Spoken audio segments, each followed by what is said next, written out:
A Flor do Pântano, Parte 2, Capítulo 4. Marina frequentemente visitava Bulavina, que zelosamente lhe dava aulas e lia muito sobre história, literatura e até geografia da Rússia. Pavel estava muito contente com esta aproximação. Estou feliz que você tenha estimulado Valentina e que ela, por sua vez, goste de você, disse ele beijando Marina. Visite-a mais frequentemente. Ela é uma mulher proba, culta e inteligente, cuja companhia lhe trará grande proveito. Marina aproveitou esta permissão com vontade, porque no salão da sua madrasta apareciam algumas pessoas que eram extremamente antipáticas para ela. O primeiro foi o conde Stanislav, que a fazia recordar Mônaco, a morte da sua mãe, o encontro com o barão e vários pequenos detalhes desagradáveis. O encontro com o conde surpreendeu-a. Ela não sabia por quê, mas a presença de Zemovetsky na casa do seu pai era insuportável para ela. Entretanto, parecia que o conde não percebia este seu tratamento hostil e mostrava-se extraordinariamente cortês com Marina, enquanto Adorov o apresentava. Eu tenho a honra de já ter sido apresentado a Marina Pavlovna. Conhecia na casa de minha parente, senhora Coleone. Naquela ocasião, lá também morava o meu primo barão Fornold. O silêncio do conde para com sua mãe foi atribuído por Marina ao seu tato mundano, e apesar de estar muito agradecida a ele por isso, mesmo assim a aparência de Stanislav e suas visitas frequentes a irritavam.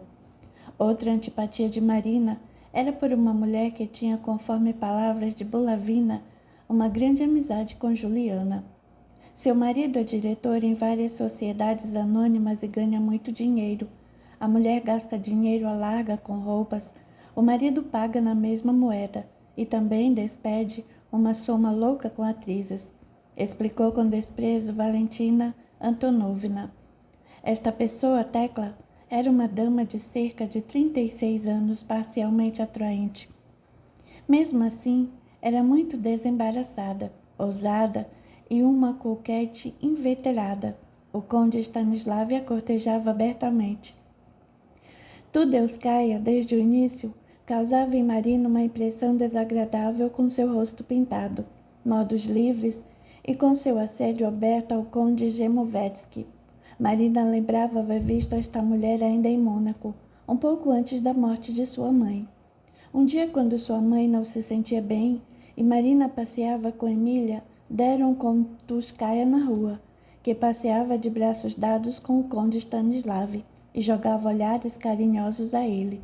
No terceiro dia dos festejos do Natal, comemorava-se o aniversário de Pavel, e por este motivo sempre dava um grande almoço e festa na casa de Adorov. Todo dia, as visitas aglomeravam-se na casa, mas Marina, encantadora, em seu vestido branco, cansou-se daquele tropel e barulho. Tudeuskaya, bem vestida, de um vestido rendado e coberto de lantejoulas, saiu logo depois do almoço, porque prometeu ir à festa dos seus familiares. Alguns dos convidados também partiram logo depois de almoço. Os homens foram fumar e tomar café no escritório do general, enquanto as damas sentaram-se à mesa para jogar cartas. Marina queria aproveitar a calma antes da festa começar e descansar um pouco no seu quarto. Ela imperceptivelmente saiu da sala, atravessou a saleta de Juliana e saiu para o corredor que levava ao seu quarto. De repente estremeceu, assombrada, e parou. Atrás da porta entreaberta, ela ouviu um murmúrio de vozes e avistou atrás da cortina semi-erguida sua madrasta e o conde Zemovetsky, que, segurando as mãos de Juliana, apaixonadamente as beijava.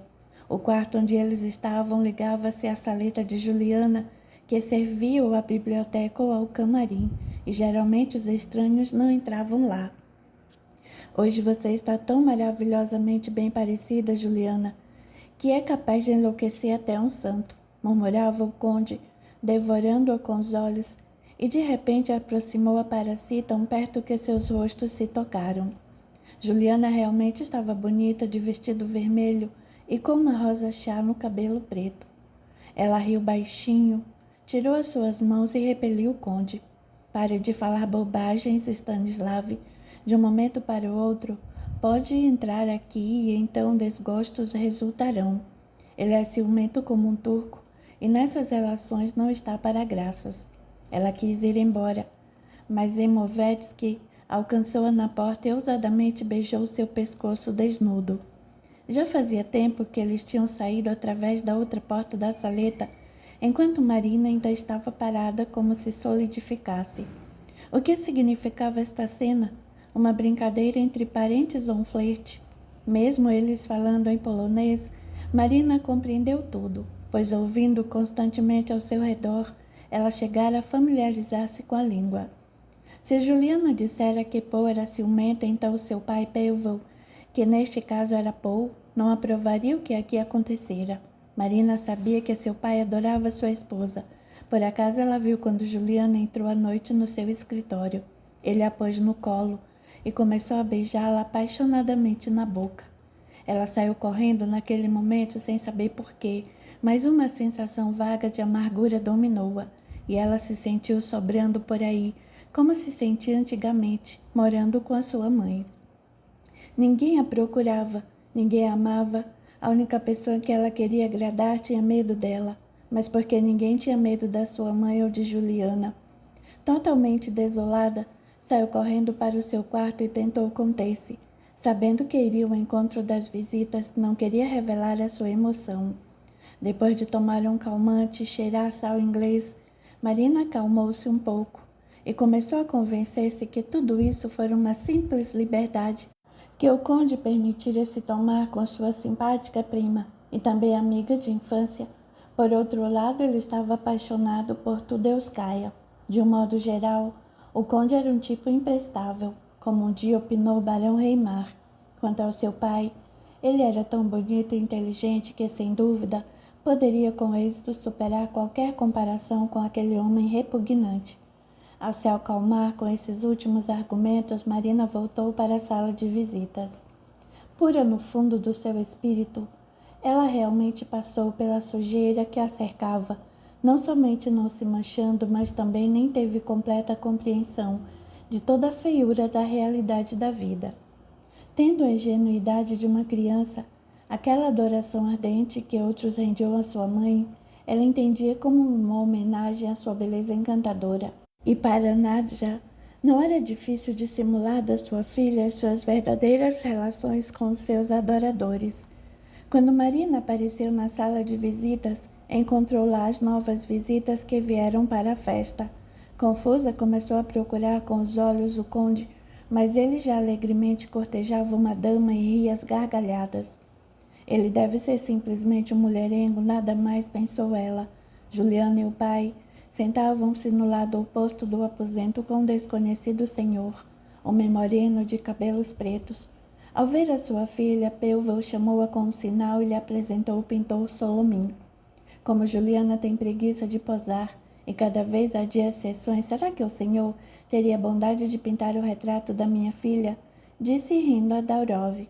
Ela é uma menina paciente e calma, e como não tem nada especial para fazer, vai posar quando o senhor quiser. O artista lançou um olhar ponderado e prescrutador, sorriu. Uma fada à margem do lago, uma visão, um raio de luar. Em poucas palavras, algo fantástico ou místico combinaria mais com sua beleza. Pode ser a centelha errante ou a flor do pântano, ruborizando, sugeriu Marina. Puxa, que ideia brilhante! Exatamente a centelha errante. Levou-a adiante entusiasmado Solomim. A Daurov riu às gargalhadas. Perdoe-me, Serguei.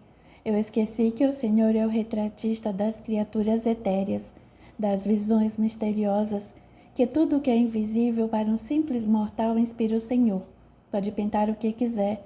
Eu não quero atrapalhá-lo. Pode fazer Marina uma luz do luar, uma esfinge, um fantasma, mas antes de tudo eu quero ter o retrato de minha filha e da minha esposa. Eu prefiro tê-los tais quais elas são na realidade, não em sonho, mesmo que poético. E ele beijou a mão da sua esposa.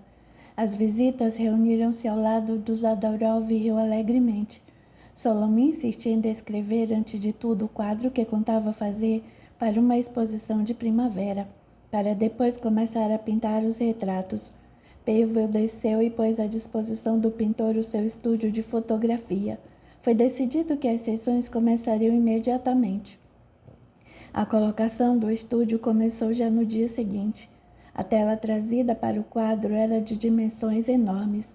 Todas as janelas foram fechadas com cortinas grossas, e em vários lugares, por indicação do pintor, foram instaladas lâmpadas de várias cores e as sessões começaram. Marina estava entusiasmada e durante um longo tempo consultava o pintor sobre o traje que era feito pelo desenho do próprio Solomon. De repente ela revelava uma rara intuição artística. Salvo Juliana e Valentina, ninguém foi admitido no estúdio. O quadro deveria ser uma surpresa para Daurov. Mas logo somente Valentina estava no estúdio durante as sessões, pois a dissipada vida da alta roda rapidamente distraiu Juliana. As sessões eram bastante prolongadas, porque o pintor trabalhava com animação e estava extasiado com a paciência e diligência do seu modelo. Absorvido pelo quadro, Marina nem prestava atenção ao que acontecia em casa. Ela não notava que Zemovetsky frequentemente visitava sua casa quando Peyville estava de serviço, e ainda mais frequentemente, na mesma hora e na parte da manhã, Juliana saía de casa ou para fazer compras intermináveis ou para passear. O quadro foi terminado bem mais cedo do que se esperava, e a tela, cuidadosamente coberta, foi levada para a sala de juízo de Daurov. Juliana aproveitou a ocasião e chamou seus conhecidos mais próximos. Enfim, o emocionado artista abriu a capa que escondia sua obra, e todos na sala pararam de admiração, impressionados pelo quadro, do qual logo sentiu-se o silêncio fascinante da noite. Perante o espectador, estendia-se o pântano, coberto de algas, em alguns lugares como se fossem pedaços de vidro.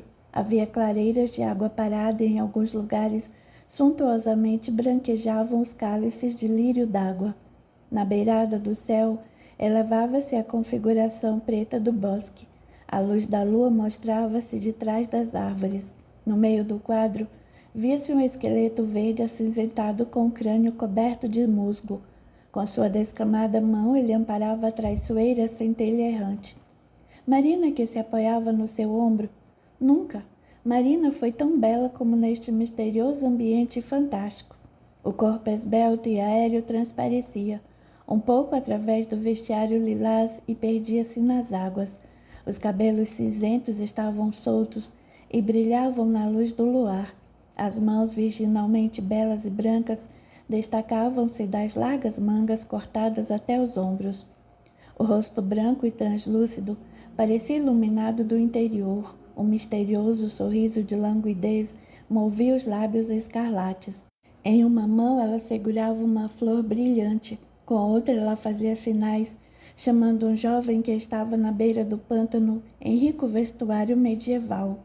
Pela expressão concentrada do rosto e movimento com que ele apertava a empunhadura do seu punhal, dava para perceber que o cavaleiro reconhecia o perigo. Mesmo assim, ele já levantara o pé para pisar no pântano traiçoeiro, onde o esperava a morte.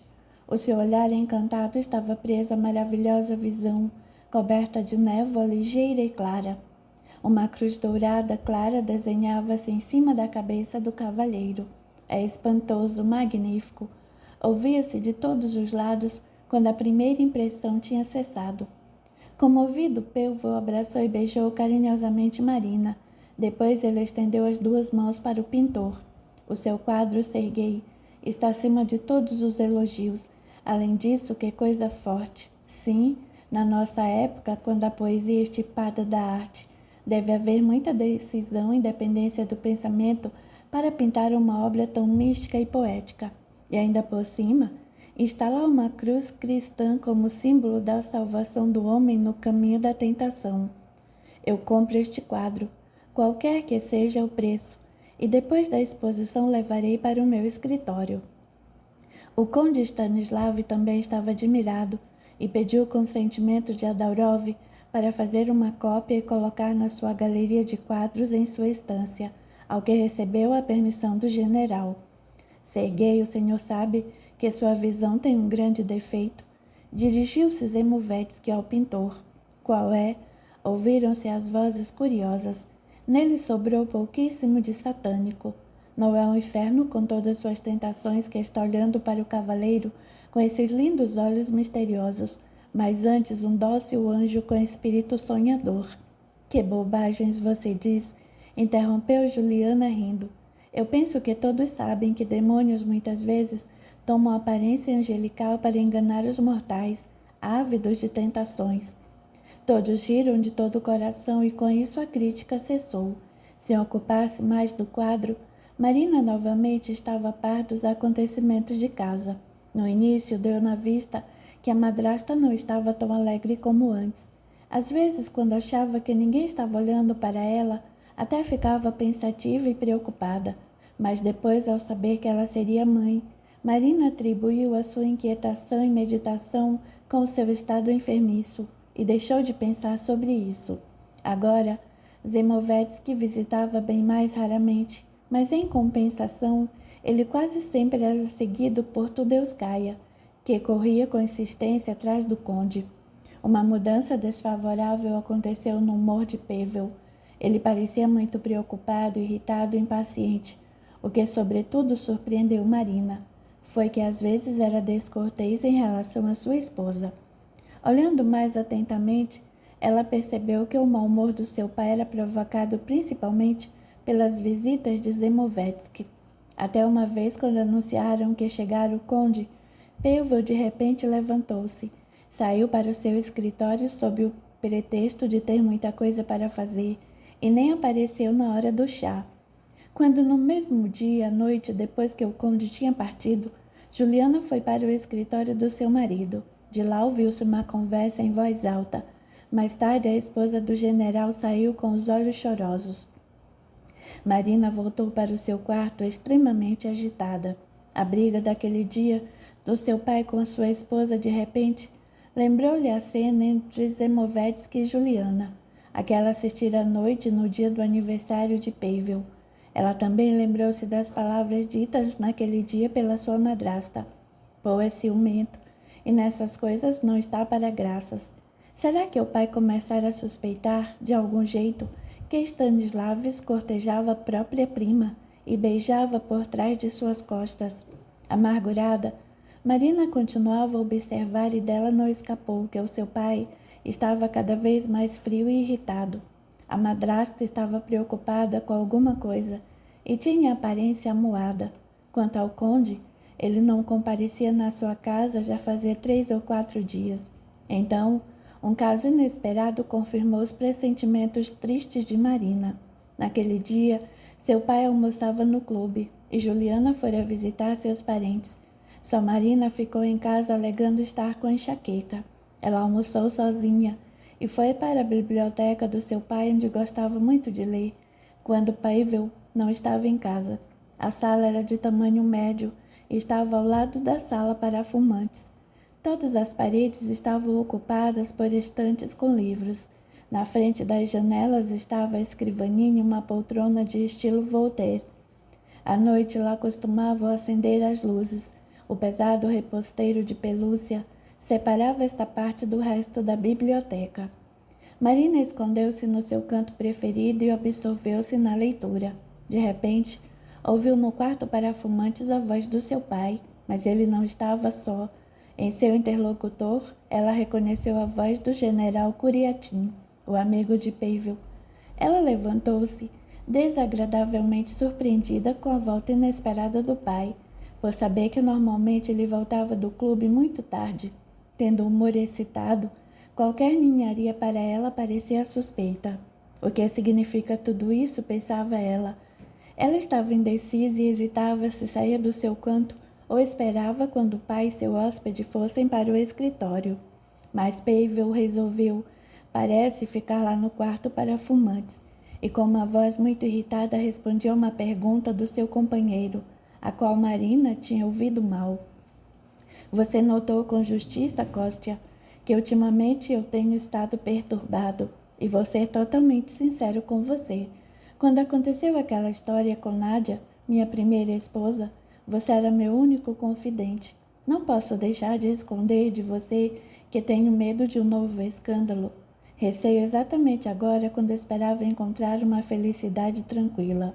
Escute, Pavel, pode ser que tudo isso sejam ninharias. Pode ser que simplesmente seja você mesmo quem cria o espantalho. É verdade que a sua esposa gosta de exibir-se. Por outro lado, que mulher bonita não faz isso? Até agora ela não dava motivo sério para descontentamento. E agora, enquanto Juliana se prepara para ser mãe, evidentemente ela não vai começar a fazer bobagens. Os interlocutores ficaram um pouco calados. Depois Pavel pôs-se a falar novamente. Pode ser que eu seja desconfiado demais, mas mesmo assim dá para perceber algo duvidoso. Esse primo Zemovetsky, falando entre nós, é um perfeito vagabundo e visita nossa casa frequentemente demais. Eu comecei a perceber alguns cochichos e uma vez me pareceu que Juliana estava saindo da casa onde mora o conde. É verdade que ela estava sob um véu e estaria vestida de maneira muito simples. Mesmo assim, eu tenho quase certeza de que não me enganei. Eu me apressei para casa e interroguei a criadagem, mas o porteiro que tinha sido mandado não se sabe para onde não sabia de nada.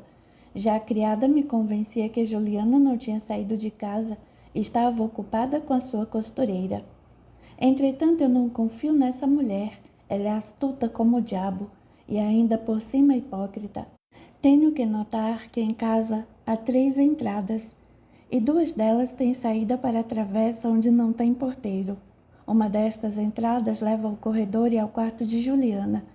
Este caso não sai de minha cabeça e despertou em mim desconfiança, e, em geral, a própria aparência daquele senhor que passa aqui o tempo todo me enoja. Espere, mas parece que o conde está atrás de Tudeuskaya? Mas quem sabe? Não foi só uma vez que Tudeuskaya lançava olhares para Juliana e o conde. Ela sem dúvida tem ciúmes da minha esposa. Significa que ela tem razões para isso. Quanto a mim, eu não estou para brincadeiras em tais casos e abro bem os olhos. Se pegarem em flagrante este par, eles me pagarão caro. Pavel deu um murro na mesa. Eu não permitirei que este miserável rapazola me corneie. E se eu tiver a menor dúvida sobre a origem da criança a nascer, a matarei e me baterei com ele em duelo. Sua voz tremia da surda indignação contida. Você entrega-se às loucuras, Pavel. Com desaprovação notou Curiatim. Será que pode deixar de arrebatar tanto? Não invente. Bater-se em duelo com uma almofadinha por causa de qualquer flerte? Tenho certeza de que a sua esposa é muito esperta e prudente para se arriscar com uma traição evidente. Eu acho que você está exagerando e sendo muito desconfiado. Pode impensadamente fazer uma cena tempestuosa que pode causar danos à sua saúde, pois o seu estado exige cuidados. Finalmente você tem uma filha adulta. Pense bem como vai refletir nela todo esse escândalo. Sim, você está certo, Kostya. Eu tenho que estar calmo e ser prudente. Obrigado, meu amigo, por me dar um conselho sensato e prometo a você que nada farei até que não tenha em mãos uma prova evidente da criminalidade de minha esposa. Depois de alguns minutos, os dois entraram no escritório. Marina tremia como se tivesse febre amarela. Assim que seu pai saiu, ela, como uma sombra, esgueirou-se por uma porta oposta, infiltrando-se no seu quarto e fechando-se lá. O medo pelo seu pai e a indignação pela sua madrasta lutavam no seu espírito. A cena vista por ela entre o conde e Juliana mostrava que a suspeita do seu pai podia ser fundamentada. Mas, meu Deus, o que poderia acontecer se ele presenciasse qualquer episódio semelhante? Ele mataria Juliana e Zemovetsky.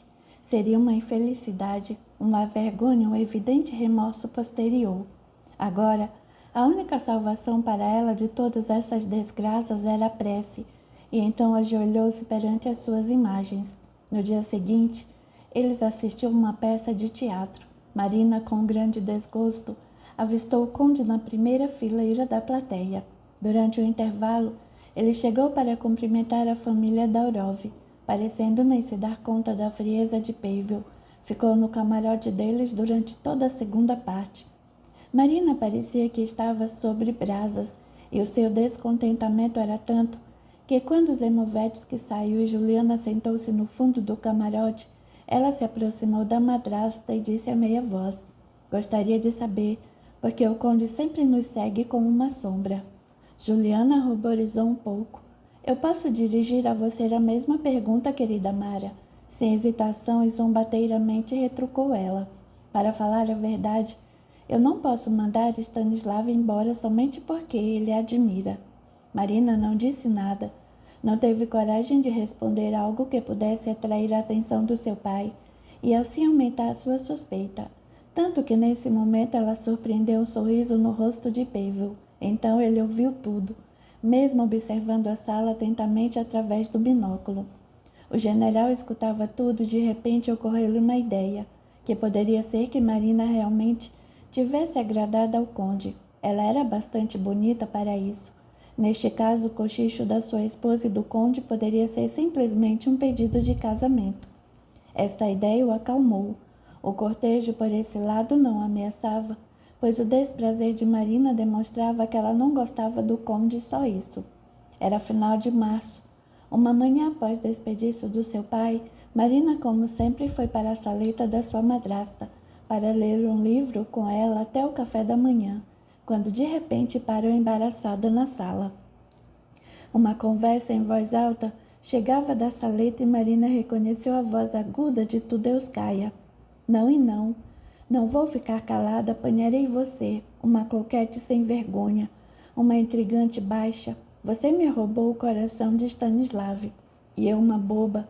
Quantos meses servindo de biombo para suas aventuras amorosas. Mas para mim chega destas brincadeiras. Agora vocês estão nas minhas mãos.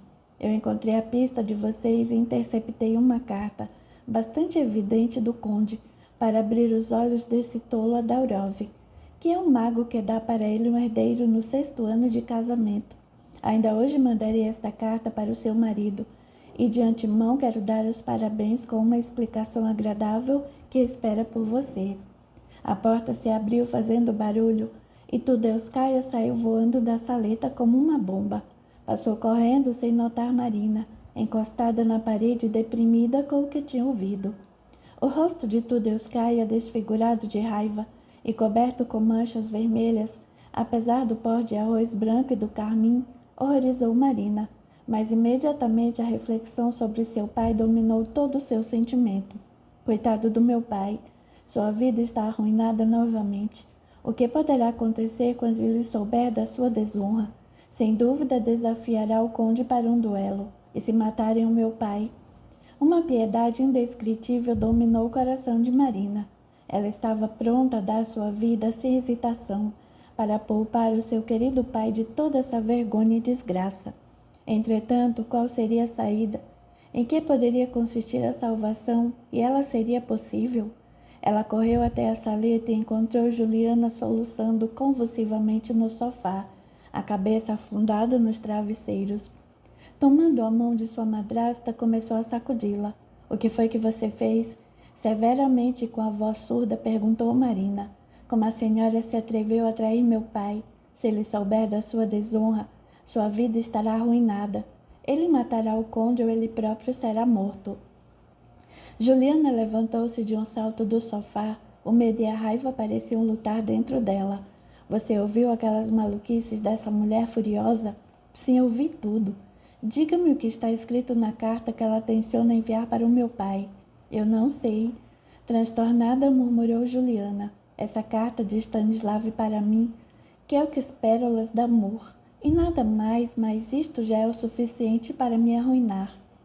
Ela mostrou seu horror com as 2 mãos. "Você, Marina, não sabe como seu pai é ciumento e como ele é perigoso quando é encolerizado. Ele matará não somente o conde, mas também a mim. Uma megera infame, essa Tudelskaya. Ela está louca por Stanislav e tencionava até divorciar-se para poder se casar com ele, enquanto ele a cortejava somente por divertimento. Sem dúvida, agora ele disse toda a verdade. Então, por vingança, não sei como, ela roubou a carta e quer fazer um escândalo sem precedentes. Meu Deus, o que vou fazer? É melhor me envenenar ou fugir?" Ela caiu no sofá, mordendo com raiva seu lenço de cambraia. Agora não é hora para se enfurecer. É melhor a senhora pensar se pode interceptar essa carta a fim de alguma forma prevenir esse escândalo. Se eu puder, ajudarei de bom grado. Juliana pôs-se ereta e, apoiando-se com a mão na mesa, ficou pensativa. Depois de alguns minutos, levantou a cabeça e, de maneira um tanto estranha, olhou para Marina, que pálida estava de pé à sua frente. Interceptar a carta é quase impossível. Tudelskaya tomará suas medidas para que ela chegue ao seu destino. Contudo, há um meio para arranjar tudo isso, mas eu não me atrevo nem a abrir a boca para mencionar tal sacrifício. Fale. Estou pronta a tudo por meu pai, pois sei como ele ama a senhora. É preciso que você assuma tudo. Que diga que o conde escrevia para você e que vocês se amam, que eu somente sou a protetora do seu amor. Em poucas palavras, eu conseguirei explicar tudo devidamente, já que em você Paul acreditará. Ele sabe que você não mente. Mas, em consequência, você terá que se casar com Stanislav. Será que você acederá a isso? Marina parecia imóvel escutando-a. Eu devo me casar com ele? Perguntou surdamente, empalidecendo. Em que então consiste a ajuda? Tudelskaya, de qualquer modo, não vai demorar a desmascarar o engano. Ah, não. Nós vamos explicar a sua calúnia com ciúme e o desejo de causar um rompimento entre você e o conde. Mas, repito, eu não me atrevo a esperar de você tal sacrifício. Marina apertou a mão contra o coração e ficou pensativa. Lia-se uma difícil luta espiritual no seu rosto pálido e desolado. Dentro de alguns minutos, que pareciam uma eternidade para Juliana, ela começou com voz baixa. Estou pronta a me sacrificar por amor ao meu pai. Mas se sobra uma gota de consciência na sua alma, jure para mim perante uma imagem que nunca mais na vida tentará contra a felicidade e honra do meu pai. Ao ouvir tal decisão, Juliana, que observava com tremor a luta interior de Marina, caiu de joelhos perante ela e, chorando, começou a beijar suas mãos. Você é um anjo. Deus lhe pague pelo seu ato generoso. Levantando-se, agarrou Marina e a conduziu ao seu dormitório, onde na parede, ao lado da cama, estava um crucifixo. Lá, tocando com a mão a cruz, Juliana jurou que jamais na vida iria arriscar o nome que usava, e daí em diante iria se dedicar ao dever que lhe fora concedido. E agora, acrescentou ela, imediatamente colocarei Stanislav a par do que aconteceu, e depois vou até o seu quarto para que nós juntas possamos planejar como agir mais adiante. Marina fez silenciosamente um aceno com a cabeça, puxou sua mão e saiu correndo para o seu quarto, fechando a porta à chave. Caiu na cama e rompeu a chorar. Mais tarde, quando o acesso de desespero passou, ela se levantou, lavou os olhos inchados e vermelhos por causa das lágrimas e se sentou ao lado da janela, procurando pôr em ordem seus pensamentos. Para poder desempenhar o papel que ela assumira, tinha que estar calma. A angústia encheu seu coração. Minha mãe, pensava ela, por que você não perdoou quando ainda tinha tempo? Será que você já não tinha se desforrado bastante? Mas você estava certa quando dizia que o pântano iria me tragar. Meu Deus, em que sujeira eu mergulhei. Eu encubro a libertinagem infame com a minha vida, e esta criança vai usar o nosso nome. Porém, eu não posso proceder de outro modo. Se meu pai não fosse tão irracível e excitável, seria outra coisa. Tomado de cólera, ele poderia cometer algo que mais tarde o tornaria infeliz a vida toda. Não, o meu dever é salvá-lo. Aliás, isto não faz diferença se seria a esposa desse farrista e libertino ou de qualquer outro. O homem é realmente honesto e nobre e tem receio de uma flor do pântano como eu. Ela tirou a cabeça para trás no encosto da poltrona, fechou os olhos e entregou-se ao sentimento de cansaço que a tinha dominado. Passaram-se 2 horas quando de repente bateram na porta e entrou Juliana. Ela ainda estava pálida, mas parecia mais tranquila. Sentou-se ao lado de Marina e apertou sua mão. Amanhã o conde virá para pedir oficialmente a sua mão em casamento. Vou pedir a Deus por você o resto da minha vida, cochichou insinuantemente. Ao ver o tremor nervoso que abarcava Marina, Juliana acalmou e depois começou a discutir o que elas tinham a fazer. Ao que parecia, ela ponderara sobre todos os acasos e preparara para Marina todas as respostas a todas as perguntas possíveis do seu pai. Quando para o almoço voltou Pavel, Juliana parecia alegre e no rosto de Marina também não se via nada senão uma leve sombra de tristeza. Mal Adorov levantou-se da mesa, o porteiro entregou um envelope ao general. Juliana e Marina logo reconheceram o autor por um monograma grande no envelope. Marina inquietou-se, corou e, para por fim a incerteza, dirigiu-se ao seu pai. Papai, eu preciso falar com você. Com uma voz insegura, começou ela. Será que você poderia me dedicar meia hora? Ao ver o embaraço e o rubor no rosto da sua filha, Pelvio deu umas palmadinhas na sua face e carinhosamente disse: Venha comigo, minha pequena, para o meu escritório e me conte o caso. Ele recebeu a carta das mãos do criado e leu o monograma. Novamente desta Tudeuskaya. Levou consigo a missiva da traição e a jogou na escrivaninha. Ao se sentar na poltrona, ele pôs a filha no colo. Então, querida, diga o que você quer. Dinheiro, alguma coisinha de ouro ou algo diferente. Diga francamente, não fique tão abatida. Por um momento, a fraqueza dominou Marina. As lágrimas brotaram dos seus olhos e ela abraçou o colo do pai com as mãos. Tenho medo de que você fique zangado comigo, papai. Eu não fui sincera com você como deveria, mas veja, eu morei tanto tempo longe de você que, apesar de todo o seu carinho e bondade, ainda receio. Tenho vergonha. Pelvio pegou-a pelo queixo e olhou nos seus olhos confusos. Tal prefácio promete a revelação de um segredo íntimo. Entretanto, não é o caso de tremer e tremer. Daqui a pouco você fará 18 anos e essa é a época do amor e dos sonhos. Agora diga para mim quem roubou seu coração. Eu achei que você tivesse uma certa antipatia por ele. É o conde Stanislav, e amanhã virá para pedir minha mão em casamento. Zemovetsky, ficando carrancudo, repetiu a Daurov. Confesso que não esperava ouvir de você esse nome e preferi outro marido para você. Não posso dizer que na realidade tem algo contra ele. Ele é um rapaz bonito, de uma família digna. É rico e de reputação impecável, mas ele é uma pessoa leviana. Tem fama de um grande pândego e ainda neste inverno flertava com Tudeuskaya. Você deve ter notado isso. Sim, papai. Ele cortejava essa mulher asquerosa para despertar o meu ciúme. Ele me ama desde os tempos de Mônaco. Juliana sabe disto e é a nossa madrinha. Ah, é? Pois então essa é a causa de todas as suas consultas e cochichos intermináveis? Imagine só como estas mulheres gostam de arranjar casamentos. Você não sabe de tudo, querido pai. Tudeuskaya está loucamente apaixonada por Stanislav e o persegue decididamente, colocando na cabeça que ele se casará com ela se ela se divorciar. Finalmente ele ficou farto disso e declarou a ela que me ama. Hoje ela veio voando como uma fera, lançou-se sobre nós e fez uma cena, exigindo que Juliana a ajudasse, não a mim. Logo, declarou que você jamais me casaria com um polonês. Para por fim provocar o rompimento entre nós, ela disse que lhe mandaria imediatamente uma carta, que o conde escreveu para mim que ela roubou não se sabe como. Isto é infame, asqueroso por parte dela, mas eu tenho certeza que é esta mesma carta. Papai querido, me entregue a carta, implorava Marina, ficando vermelha até a raiz dos cabelos. O pai estendeu-lhe a carta. Pegue, amiguinha. Marina escondeu apressadamente a carta atrás do corpete e, ao apertar a sua facezinha veludada contra a face do pai, sussurrou indecisamente. Então eu posso esperar que você dê uma resposta positiva ao conde? Pelvio aguardava silêncio. Pensativamente, um sentimento penoso apertou seu coração. Não tinha nada de definitivo que pudesse culpar Zemovetsky. Seria um brilhante partido em todos os sentidos. Quanto a Marina, ela era muito linda para não prender até este homem tão fútil.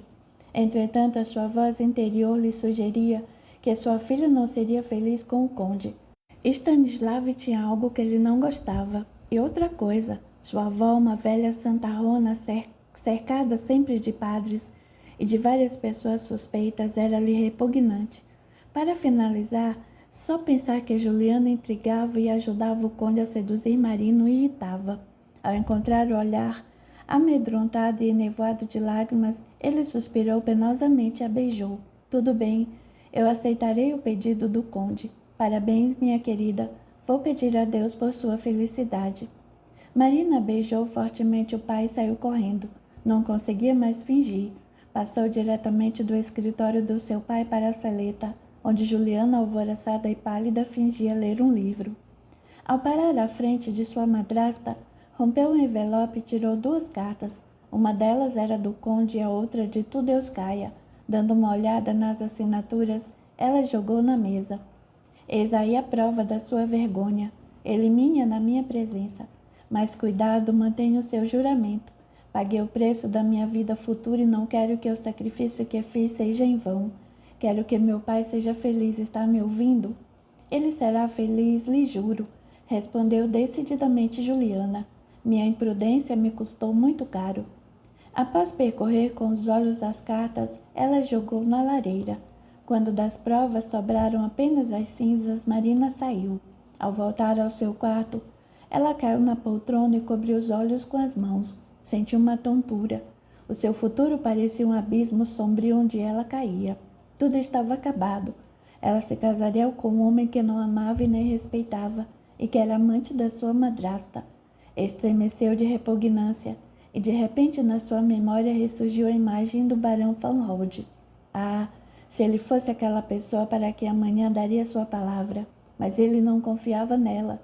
Ele tinha medo e não queria salvá-la. Ela, com raiva, afastou as recordações sobre o barão. Uma tristeza e amargura indescritível encheram o seu coração e ela desatou em pranto. Daquele jeito, com seu rosto coberto de lágrimas, ela foi encontrada pela babá.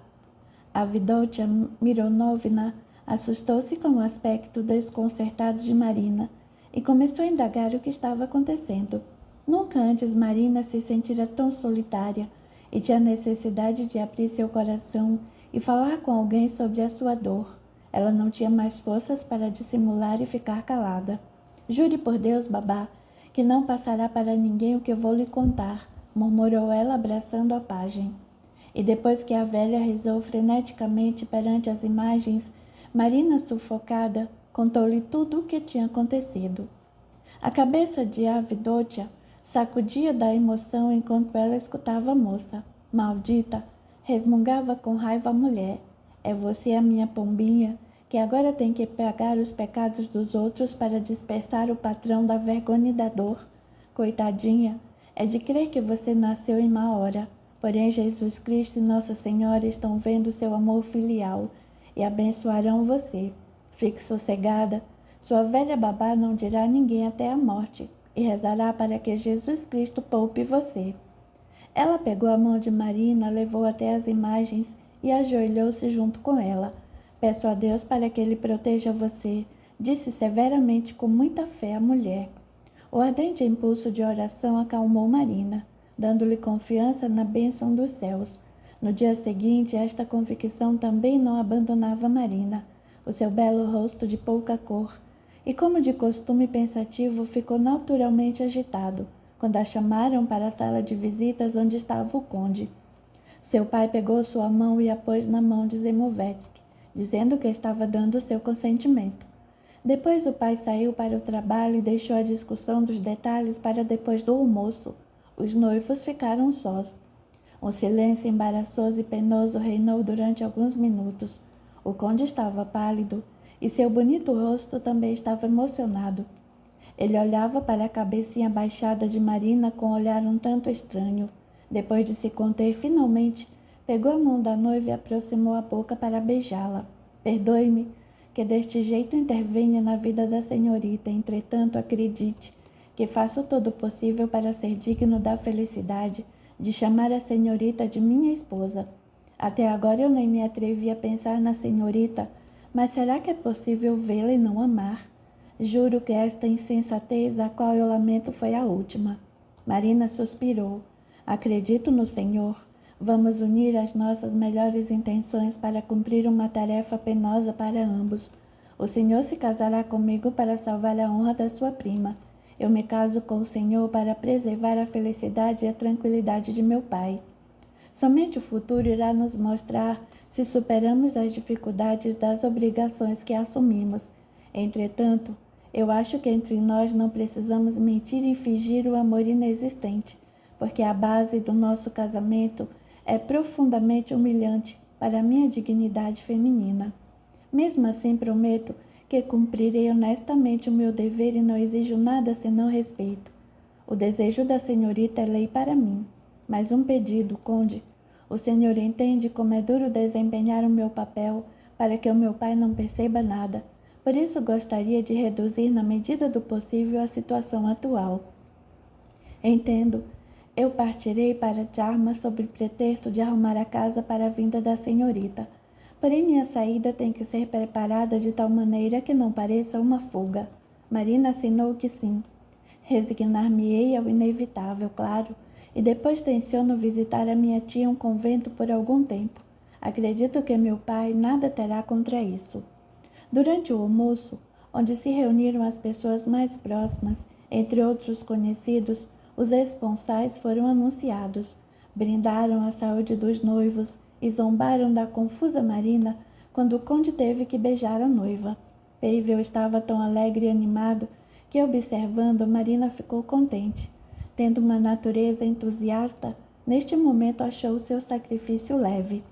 À noite decidiram que o casamento seria realizado 2 meses depois e dentro de uma semana o conde partiria para Dharma.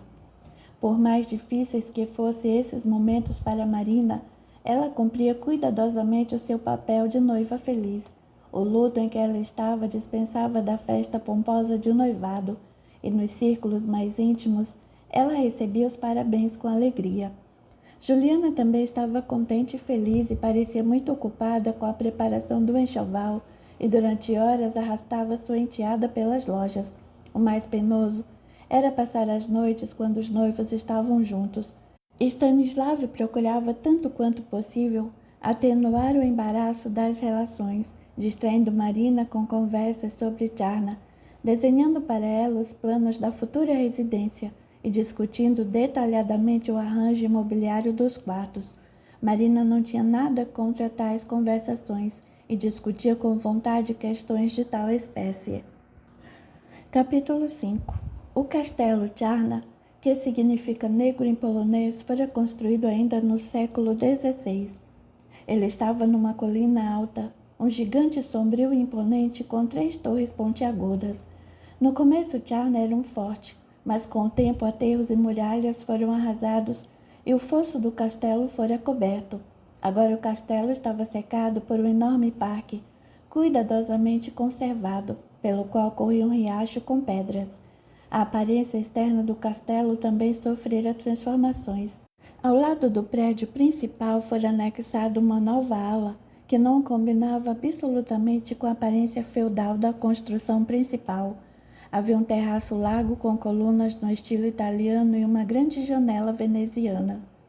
Entretanto, a velha condessa não gostava desta nova construção e ocupava os aposentos ao lado de uma das antigas torres e, na medida do possível, ela reconstruíra tudo o que lembrava o passado.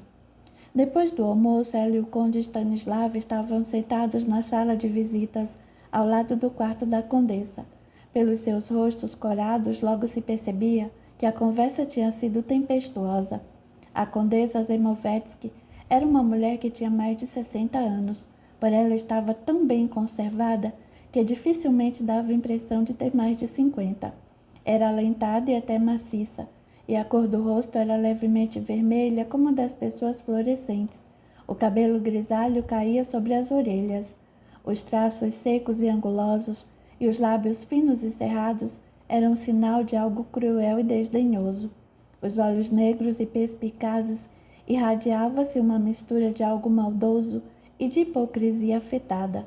Agora ela olhava para o neto, carregando as sobrancelhas com um ar severo. Repito, Stanislav, sua conduta é inadmissível. Será que pôde ser tão leviano para se meter com uma parente? Será que há poucas mulheres fora essa Juliana imprestável? E por favor, não retruque. Juliana não presta. Caso contrário, ela não se casaria com um moscovita. É evidente que naquela casa não guiam seu espírito devidamente, senão ela não entraria num relacionamento amoroso com seu primo. Não inventaria uma nova infâmia para cobrir toda esta sujeira. Casar você com uma moscovita e de tal modo dar para os futuros condes Zemovetsky uma mãe herege. Sua voz tremia de cólera e os olhos faiscavam. O conde, que andava de um lado para o outro, pondo as mãos nos bolsos, parou na frente da sua avó e mediu com olhar zangado. Você prefere, provavelmente, que ela seja desonrada publicamente e que seja eu ferido ou morto com um duelo com a Daurov? Disse com a voz surda e irritada. Sem dúvida, procedi imprudentemente. Nós ambos não sabemos como aconteceu essa tolice. Porém, se a coisa já ocorreu, eu lhe exijo, avó, que você acolha Marina como parente, pelo menos aparentemente. Ela é tão doce, tão jovem, magnânima, que isso facilita muito o meu sacrifício inevitável. Além do mais, ela não deve nunca suspeitar que você conhece a razão do nosso casamento. Se no presente caso não se tratasse da salvação da honra, jamais daria minha permissão para este horrível casamento. Entretanto, se eu aceitar o fato que você prefere o casamento ao duelo, saberei o que exige o bom tom, e não será você que irá me ensinar como devo me comportar. Não vou lhe exigir mais nada, vovó. Eu também preferiria me casar com uma católica, porque não aprovo os casamentos mistos, mas agora não há outra saída e nosso sacrifício é inevitável. Ao dar às pressas um beijinho na mão da condessa e parecendo satisfeito com o encerramento da desagradável explicação, ele saiu. Ficando só, a condessa, agitada, começou a andar pelos quartos. A expressão de raiva e desprezo surgiu momentaneamente no seu rosto, de quando, em vez de um sorriso maldoso, torcia sua boca fina. Embora lá fora ainda estivesse claro, pouca luz penetrava através das estreitas janelas com vidros coloridos, e o quarto estava coberto de penumbra. Os móveis antigos e reposteiros de veludo violeta escuro faziam o quarto ainda mais sombrio. Procure saber se o padre Kissaveri está em casa, e se estiver, peça-lhe para vir.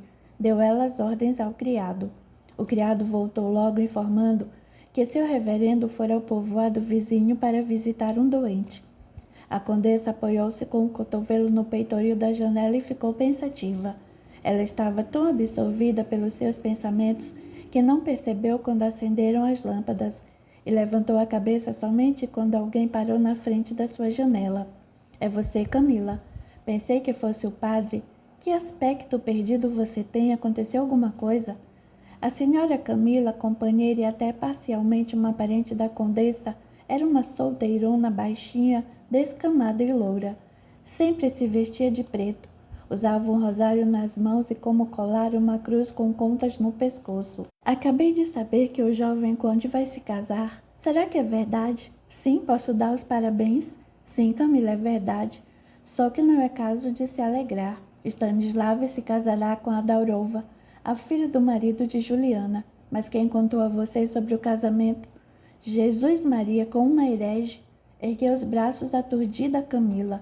Quem me contou isso foi Franco, um criado do jovem conde. Voltando a si, continuou ela. Escutei barulho na galeria de arte ao lado do escritório do conde. Fui lá para ver o que era. Vi que abriu uma grande caixa que acabaram de trazer da ferrovia. Naquele momento o conde me disse que aquele era o quadro onde estava o retrato da noiva. Depois, o quadro será levado para o escritório do conde Stanislav, mas por enquanto, até que lá haja lugar, ficará por algum tempo na galeria. O conde disse que ele próprio indicará onde e como colocar as lâmpadas para uma melhor iluminação, informou a senhora Camila. O retrato da noiva? Neste caso, seria interessante dar uma olhada nela, pois não tenho nenhuma noção sobre a sua aparência. A atenção de Stanislav inspira a desconfiança de que a moça parece ser bastante bonita, maliciosamente notou a condessa. O jovem conde ocupava a ala do castelo recentemente construída. A longa galeria de vidro ficava adjacente ao seu escritório. Todas as suas paredes haviam sido cobertas de quadros e retratos. As estátuas e plantas raras também foram colocadas lá. Essa galeria dava saída para um amplo terraço. Fora nesta galeria que o conde resolvera instalar por um tempo o quadro A Centelha Errante, que lhe deu Peivel, deixando para si uma cópia. Ao se dirigir aos aposentos do seu neto, a condessa encontrou no caminho o padre e o levou consigo. Padre, vamos dar uma olhada no retrato da futura esposa de Stanislav? Ele acabou de declarar para mim que irá se casar com a filha do marido de Juliana. O padre quase deu um pulo. Casar-se com uma herege, como pode? Infelizmente é verdade, padre. Sobre isso eu gostaria de falar com o senhor especialmente. Passa no meu quarto depois do chá. O padre acenou com a cabeça concordando. Neste instante eles entraram na galeria onde tudo estava desarrumado. As estátuas e adornos com as plantas estavam fora do lugar. Os quadros tirados das paredes foram postos juntos no chão. Mesmo antes de a centelha errante haver sido pendurada e estando ainda encostada na parede, as lâmpadas com refletores já iluminavam. O próprio conde não estava, mas na frente do quadro havia um grupo de criados que trocavam opiniões a meia voz. Ao verem a velha condessa, os criados se dispersaram. Ficou só Franceschi, que puxou para ela uma poltrona.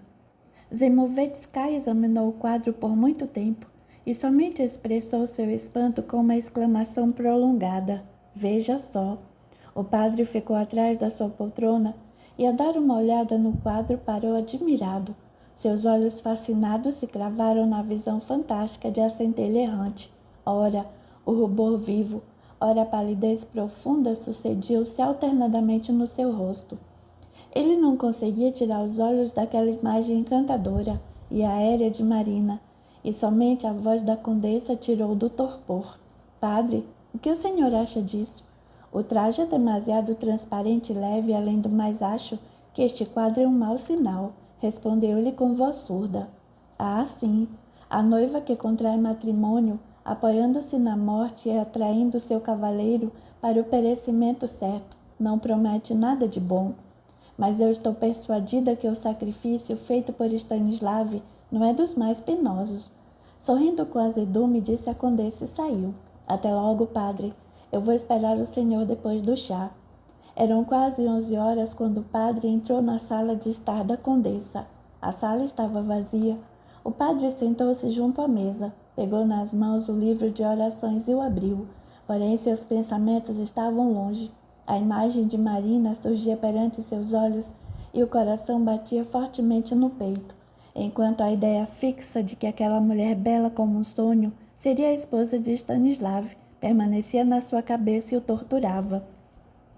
O padre era um homem ainda jovem, alto, de compleição forte. Seu rosto fino e descorado era raspado e trazia uma expressão especial que caracterizava um padre católico. Seus olhos grandes eram impenetráveis e era dono de uma boa quantidade preta de cabelos crespos. Sob esta máscara de serenidade aparente, um observador perspicaz notaria o homem de paixões ardentes que talvez fossem reprimidas pela sotaina, mas não apagadas. A chegada da condessa interrompeu as reflexões impetuosas do padre. Ela trocara o seu vestido de seda por um largo roupão preto de veludo, e naquele instante parecia bem menos severa que antes. Logo começou a falar sobre o futuro casamento e classificando-o como a maior tolice. Já o fato de Marina ser uma russa a deixava furiosa. O senhor entende, claro, como é repulsivo para mim ter uma moscovita herege como neta. Eu a odeio, mesmo que ainda não a tenha visto, porque posso prever que a influência nociva ela irá causar sobre seus filhos do ponto de vista religioso e nacional. Ela irá incutir-lhe o amor pela Rússia e a frieza para com a nossa religião. Quanto a mim, jamais esquecerei que em 1863 os russos enforcaram meu primo, o jovem bonito e genial que prometia uma carreira brilhante. No caso da religião, eu não admito nem mostras de fraqueza nem concessões. Então, por que a senhora permitiu este matrimônio? Motivos tão convincentes são suficientes para vetar e eu aprovo completamente. Por outra razão, me força a dar o meu consentimento, respondeu a condessa com raiva, e em poucas palavras contou as aventuras amorosas de Juliana e suas consequências. Que confessou bom tem a senhora Juliana, que não a proibiu de um amor pecaminoso entre parentes tão próximos. Deve ser que o conde também perdeu o temor perante Deus, indignou-se o padre. Oh, Stanislav está pronto a vender a alma por causa de uma mulher bonita, mas neste caso ele se submete a um pecado ainda maior. Imagine só, ele foi amante da mãe de Mariana, a primeira esposa de Adorov, de quem ele se separou. Eles se conheceram no exterior. Em Mônaco, ele tinha relações abertamente com ela. Uma expressão estranha perpassou o rosto do padre, pois isto é criminoso, é um dos pecados que não perdoa nem a igreja nem os céus. É dever sagrado da senhora impedir a realização de tal coabitação matrimonial, baseada em caráter criminoso e amoral. Se a senhorita Daurova não está absolutamente corrompida, ela própria vai estremecer de horror e de repugnância ao saber que será a esposa do amante de sua mãe, replicou o padre indignado. Entretanto, é difícil supor que ela não soubesse nada sobre isso. Por outro lado, ela é linda demais para que Stanislav recuse voluntariamente seus direitos legítimos. Mesmo assim, eu pensarei seriamente sobre o que o senhor me disse e farei todo o possível para que o sacrifício de Stanislav não passe dos limites platônicos. Rindo com escárnio, terminou a condessa. Em todo caso, acrescentou ela, se a minha providência não ajudar ou se revelar ineficaz durante um longo tempo, eu tenho em vista outra solução para expiar o crime e fazer este matrimônio conveniente a Deus do ponto de vista cristão. Isto seria converter a minha futura neta à nossa sagrada religião católica. Ela ainda é jovem, por isso não pode ter os princípios religiosos muito firmes. Em relação a isto, eu conto muito com o Senhor, meu Padre. Sua influência sábia e a força da persuasão poderão converter esta alma à fé verdadeira. E se ela se limpar do erro, será possível conseguir para ela e Stanislav absolvição. Seria uma solução desejável, mas será que eu consigo fazer isso? Se alguém puder conseguir, este alguém será somente o Senhor. Só para o Senhor poder se tranquilizar, encobrir a conversão de uma pecadora tão perigosa, porque o Senhor é invulnerável aos encantos femininos. Ela se inclinou e deu umas palmadas carinhosas na mão branca e bem cuidada do padre, procurando seus olhos com seu olhar terno e bastante significativo. Quando o confessor saiu, a condessa ainda permaneceu por muito tempo sentada meditando. Se alguém pudesse observá-la neste momento, ficaria horrorizado com aquela crueldade fria e ódio implacável refletidos na sua face. Sim, murmurou ela entre dentes, jamais Stanislav possuirá a sorte da moscovita. Eu me erguerei entre eles, e se ela se verificar muito perigosa e não se converter à nossa religião, ela desaparecerá. É melhor que esta forasteira morra, só para salvar o espírito de Stanislav. Isto será justo. O padre era pároco no castelo e realizava missa numa capela antiga, montada luxuosamente pela condessa. Ele morava na segunda torre, onde ocupava 2 quartos, mobiliados com luxo, mas severamente. Eram aproximadamente 2 horas da manhã e tudo no castelo repousava em sono tranquilo. Somente da porta aberta dos aposentos do padre ouviu-se os sons tocantes de Beethoven, que era tocada com um brilho maravilhoso e muita arte. Quando o último acorde parou sob a mão do músico, ele se levantou, aproximou-se da janela e se debruçou nela. Neste momento, a máscara, que ocultava habilmente os sentimentos verdadeiros do jovem padre, foi tirada, e no seu rosto descolado lia-se claramente uma luta difícil de sentimentos ardentes e desenfreados. Ao ficar parado algum tempo, ele aparentemente decidiu-se a algo. Pegou um pesado candelabro de 2 velas e, passando pelos quartos vazios e silenciosos, dirigiu-se à galeria de vidro. Colocando o candelabro de maneira que a luz iluminasse a figura de Marina, ele se sentou na poltrona, onde antes estava sentada a condessa, e cravou os olhos no quadro. Com a iluminação fraca, a maior parte do enorme quadro mergulhava em penumbra, e somente a imagem leve de Marina e o crânio do esqueleto sobressaíam da escuridão. O padre deleitava-se, observando as formas maravilhosas transparecidas através do tecido leve. Tendo a imaginação excitada, parecia-lhe que a veste vaporosa ondulava sob o sopro da brisa noturna, que as melenas ondeadas do cabelo maravilhoso tremiam, e os lindos olhos aveludados fixaram-se nele e sorriam. E você, criatura maravilhosa, vai pertencer a este crápula e vagabundo, que estende a mão criminosa em sua direção, pensava ele, sufocando de indignação. Seus olhos inocentes são limpos, eles não mentem, e na realidade não percebem aquela sujeira com a qual pretendem maculá-la. Só que nunca, nunca você vai lhe pertencer. A sua impecabilidade e pureza de espírito me servirão de instrumento para abrir um abismo entre você e o seu marido. Ele não conseguia tirar os olhos da pintura e ficou calado. Depois pôs-se a rir baixinho e com escárnio. Fui eu a quem incumbiram convertê-la à nossa religião, porque eu, vejam, sou invulnerável aos fascínios das mulheres. Uma velha tola. Você não entende que para que eu possa suportá-la tenho que realmente ficar cego e couraçado de indiferença? Maldita sotaina! Ele amassou convulsivamente a aba da batina. Você me fechou o caminho para a legítima felicidade, mas nunca foi obstáculo para o amor. Eu quero que você me ame, fada de cabelo dourado. Você já me enfeitiçou. Está aqui solitária e cercada de inimigos e quem sabe fique feliz ao achar defesa e proteção em meus braços. Ele ardia todo. Sufocava-se e de repente acercou-se de um salto ao quadro e beijou o ombro branco da centelha errante, mas no mesmo momento sobressaltou-se e retrocedeu. Se era o brilho da chama trêmula da vela, ou a combinação daquela luz avermelhada com a luz do luar, que naquele momento inundava a galeria, mas lhe pareceu como se o crânio se destacasse do quadro e sua boca sem dentes fizesse uma careta maldosa e zombeteira. Você me ameaça com a morte, pântano traiçoeiro, porque eu tenho coragem de aproximar-me de você, murmurou o padre apavorado, que pegou o candelabro e saiu correndo para o seu quarto.